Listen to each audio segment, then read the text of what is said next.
Look at that. See, that's oil slick. Isn't it? Isn't all that oil? Look at that. Come on, Ashka. Yeah, you can smell it now as well. It's a difference in the layer. You see it's coming all the way there? There's the slick. Yeah. Where? You see the difference coming from the ship all the way? That's a slick. This is an image that comes from a satellite. It shows a ship, and it shows the path of oil behind that ship. Aerial surveillance shows an oil slick in the wake of a ship. This is evidence of a crime.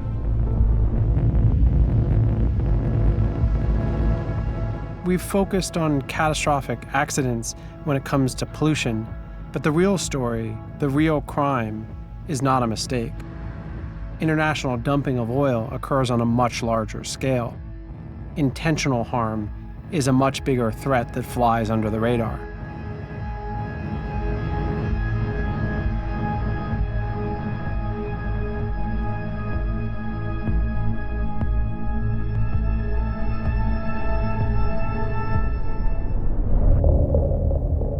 Two-thirds of the planet is covered by water.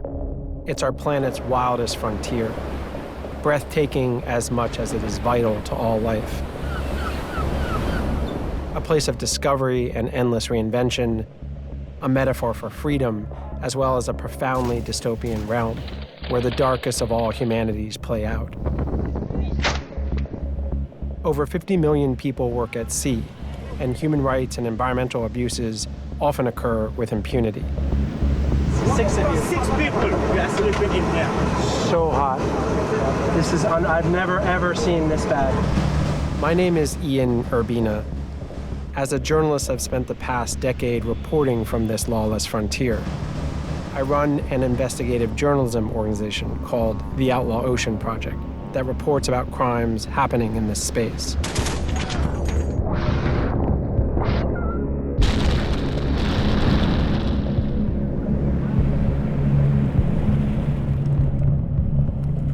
This is the Outlaw Ocean.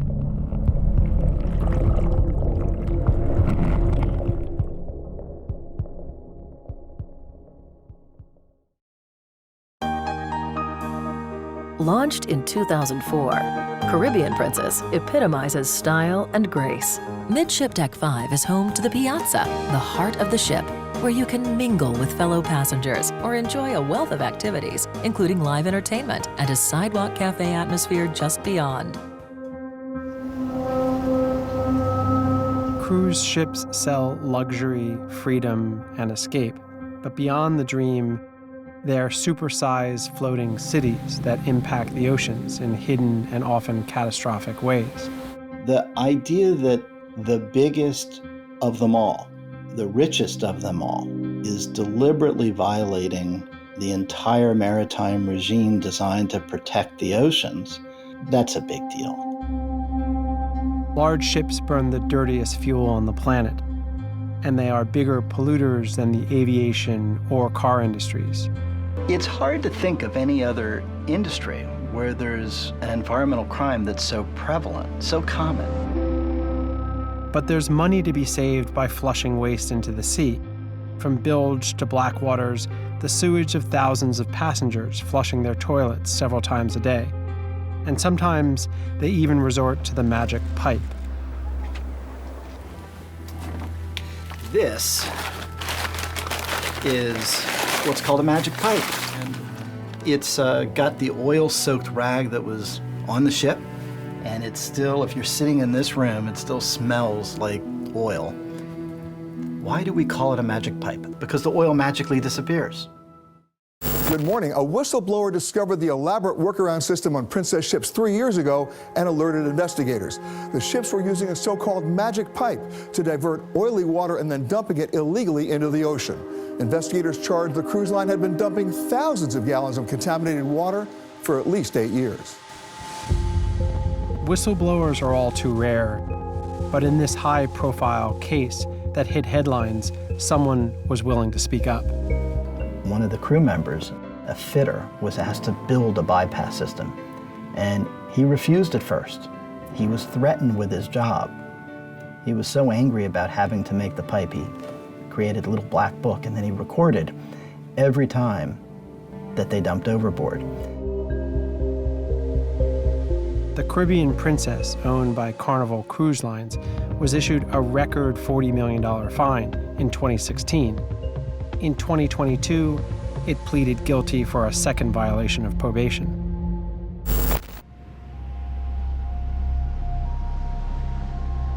There's nobody out there on the high seas.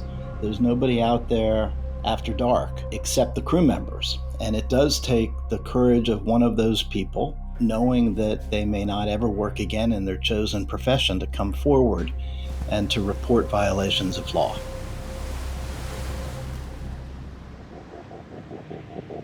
The young whistleblower never worked on the high seas again, and magic pipes continue to exist.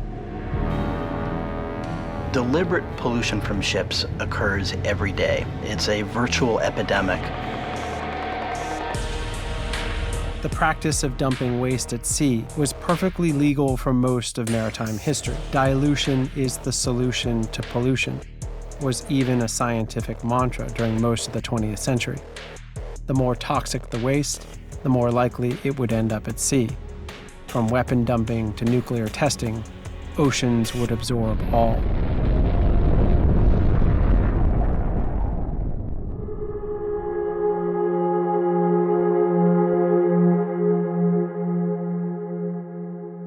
Often the waste that's in the ocean wasn't even dumped in the ocean at all. It was dumped on the land, it was dumped on the beach, it was dumped in rivers.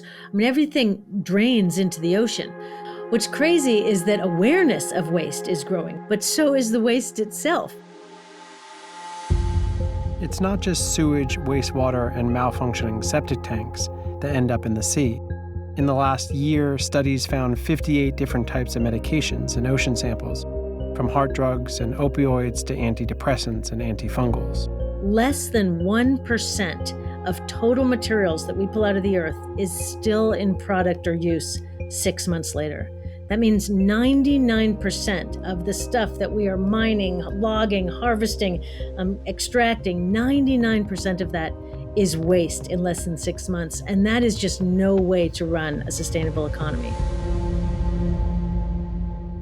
For millennia, the assumption was that the ocean could absorb and metabolize all, regenerating endlessly. Today, we know this is absolutely untrue.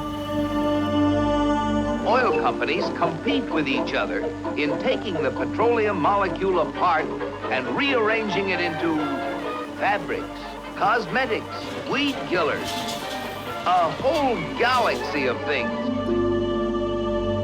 We need an environmental design revolution to take some of our everyday products like plastic out of existence. This pilot whale is stranded, starving to death. If the team leave it, it will drown. It cannot eat because its stomach is full of plastic. Rescuers know this whale won't be the last. With 8 million tons of bags and bottles clogging up our oceans, more animals will die.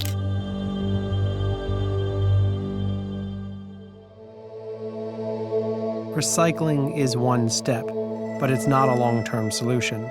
Its impact is minimal.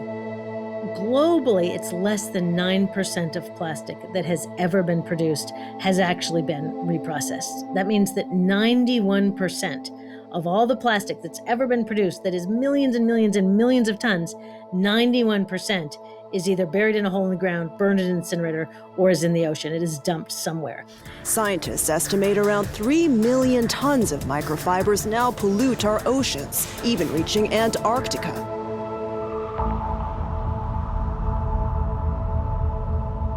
Every second breath we take, we owe to our oceans. They clean the air and stabilize our planet's temperature. Their good health is fundamental to surviving climate change. The oceans might be vast, but they are not indestructible.